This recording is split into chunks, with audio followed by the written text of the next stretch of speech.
Hippolytus against Plato on the cause of the universe. And this is the passage regarding demons.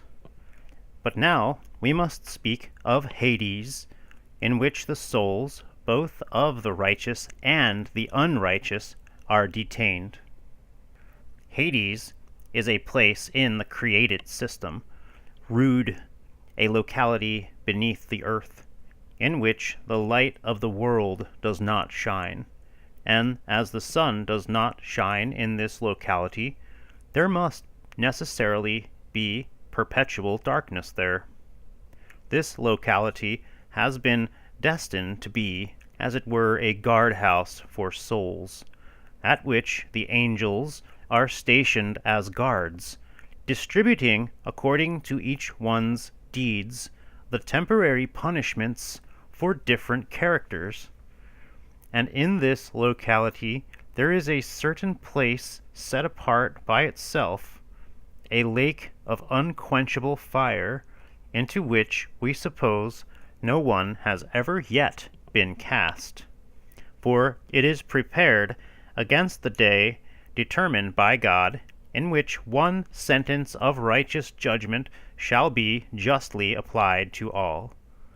And the unrighteous, and those who believed not God, who have honored as God the vain works of the hands of men, idols fashioned by themselves, should be sentenced to this endless punishment.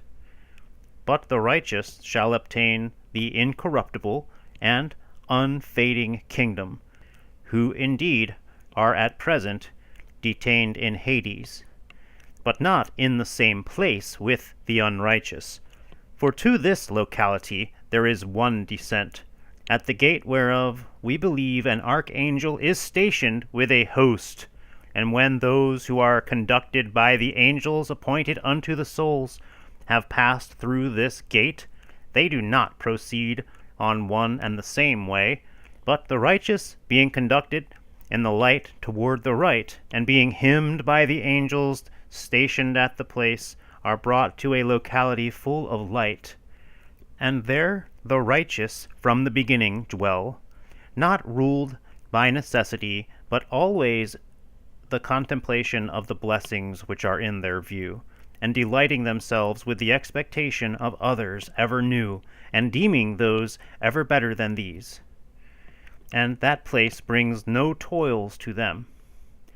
There is neither fierce heat, nor cold, nor thorn, but the face of the fathers and the righteous is seen to be always smiling, as they wait for the rest and eternal revival in heaven, which succeed this location. And we call it Abraham's bosom. But the unrighteous are dragged toward the left by angels who are ministers of punishment, and they go of their own accord no longer, but are dragged by force as prisoners. And the angels appointed over them send them along, reproaching them and threatening them with an eye of terror, forcing them down into the lower parts. And when they are brought there, those appointed to that service drag them on to the confines of hell. And those who are so near hear incessantly the agitation and feel the hot smoke. And when that vision is so near, as they see the terrible and excessively glowing spectacle of the fire, they shudder in horror at the expectation of the future judgment, as if they were already feeling the power of their punishment. And again, where they see the place of the fathers and the righteous, they are also punished there. For a deep and vast abyss is set there in the midst, so that neither can any of the righteous in sympathy think to pass it, nor any of the unrighteous dare to cross it. Thus far, then, on the subject of Hades, in which the souls of all are detained until the time which God has determined, and then he will accomplish a resurrection of all. not by transferring souls into other bodies, but by raising the bodies themselves. And if, O Greeks, you refuse credit to this because you see these bodies in their dissolution, learn not to be incredulous. For if you believe that the soul is originated and is made immortal by God, according to the opinion of Plato, in time you ought not to refuse to believe that God is able to also raise the body, which is composed of the same elements, and make it immortal. To be able in one thing, and to be able in another, is a word which cannot be said of God. We therefore believe that the body also is raised. For if it become corrupt, it is not at least destroyed. For the earth receiving its remains preserves them, and they, becoming as it were seed, and being wrapped up with the richer part of earth, spring up and bloom. And that which is sown indeed bare grain, but at the command of God the artificer it buds, and is raised, arrayed, and glorious, but not until it has first died, and been dissolved and mingled with earth. Not therefore without good reason do we believe in the resurrection of the body. Moreover, if it is dissolved in its season on account of the primeval transgression, and is committed to the earth as to a furnace to be molded again anew, it is not raised the same thing as it is now, but pure, and no longer corruptible. And to every body its own proper soul will be given again, and the soul being endued again with it shall not be grieved, but shall rejoice together with it, abiding itself pure, with it also pure. And as it now sojourns with it in the world righteously, and finds it in nothing now a traitor, it will receive it again, the body, with great joy. But the unrighteous will receive their bodies unchanged, and unransomed from suffering and disease, and unglorified, and still with all the ills in which they died, and whatever manner of persons they were when they lived without faith, as such they shall be faithfully judged. For all the righteous and the unrighteous alike shall be brought before God the Word. For the Father has committed all judgment to him, and in fulfillment of the Father's counsel he comes as judge, whom we call Christ.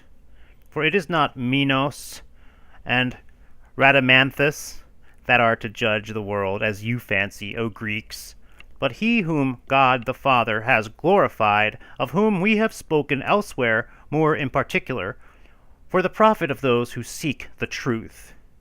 He, in administering the righteous judgment of the Father to all, assigns to each what is righteous according to his works, and being present at his judicial decision, all, both men and angels and demons, shall utter one voice, saying, Righteous is your judgment. Of which voice the justification will be seen in the awarding to each that which is just. Since to those who have done well shall be assigned righteously eternal bliss, and to the lovers of iniquity shall be given eternal punishment, and the fire which is unquenchable and without end awaits these latter, and a certain fiery worm which dies not, and which does not waste the body, but continues bursting forth from the body with unending pain. No sleep will give them rest, no night will soothe them, no death will deliver them from punishment, no voice of interceding friends will profit them, for neither are the righteous seen by them any longer, nor are they worthy of remembrance. But the righteous will remember only the righteous deeds by which they reached the heavenly kingdom, in which there is neither sleep, nor pain, nor corruption, nor care, nor night, nor day measured by time, nor sun traversing in necessary course the circle of heaven which marks the limits of seasons, or the points measured out for the life of man so easily read, nor moon waning or waxing, or inducing the changes of seasons, or moistening the earth, nor burning sun, nor changeful bear, nor Orion coming forth, no numerous wandering of stars, no painfully trodden earth, no abode of paradise hard to find, no furious roaring of the sea, bidding one to touch or traverse it. But this too will be readily passable for the righteous, although it lacks no water. There will be no heaven inaccessible to men, nor will the way of its ascent be one impossible to find, and there will be no earth unwrought, or toilsome for men, but one producing fruit spontaneously in beauty and order. Nor will there be generation of wild beasts again, nor the bursting substance of other creatures. Neither with man will there be generation again, but the number of the righteous remains indefectible with the righteous angels and spirits.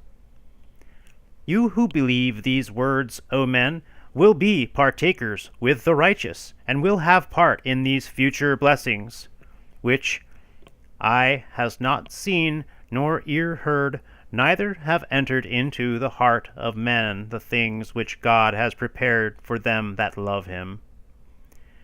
To him be the glory and the power forever and ever. Amen.